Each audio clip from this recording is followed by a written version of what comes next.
everybody, we're here in Trogir, and as you can see, it's pretty busy. There's lots of boats, lots of people. It turned out today was a national holiday.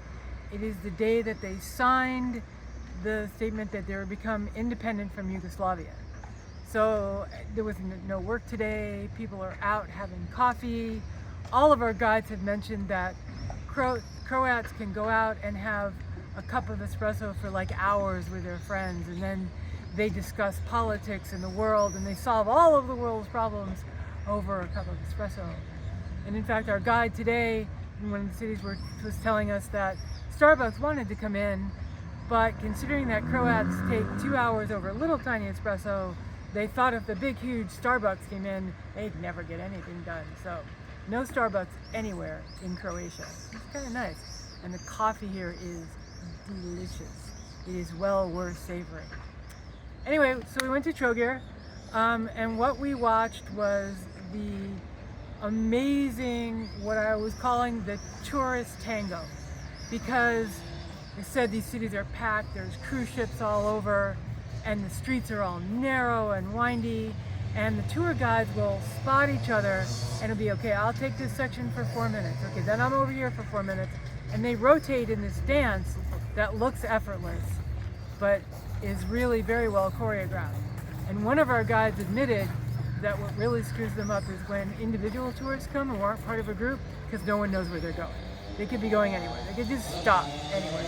So it's pretty cool to watch the tour guides, the professionals, just hand off from one another, because they all know one another. Anyway, what we learned today, and we after we did Trogir, we took a bus across the island to Šibenik.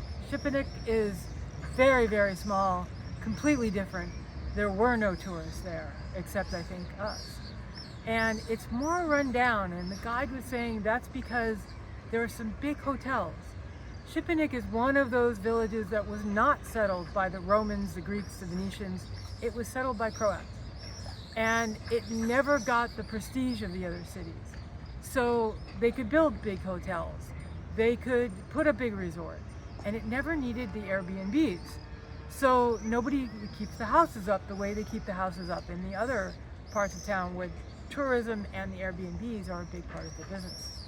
They were also saying that a lot of these huge family mansions, when Yugoslavia came into being, got turned into multi-family apartments where the families were allowed to live there until they died for a pittance in rent.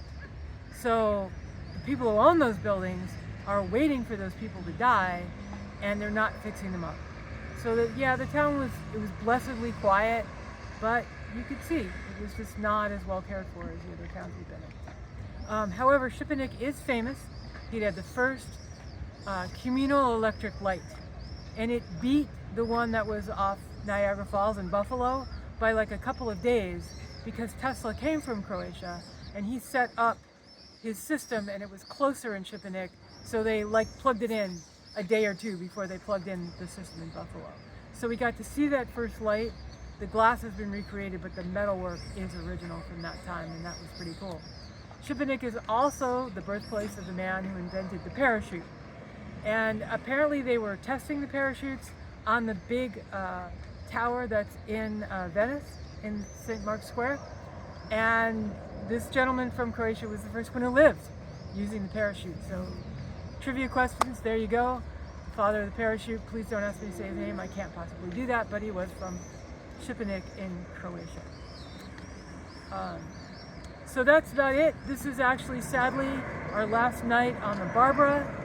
Tomorrow we get the bus, we step inland, we get to go to a Tesla museum. By the way, we're right by an airport, which is also different from where we have been before.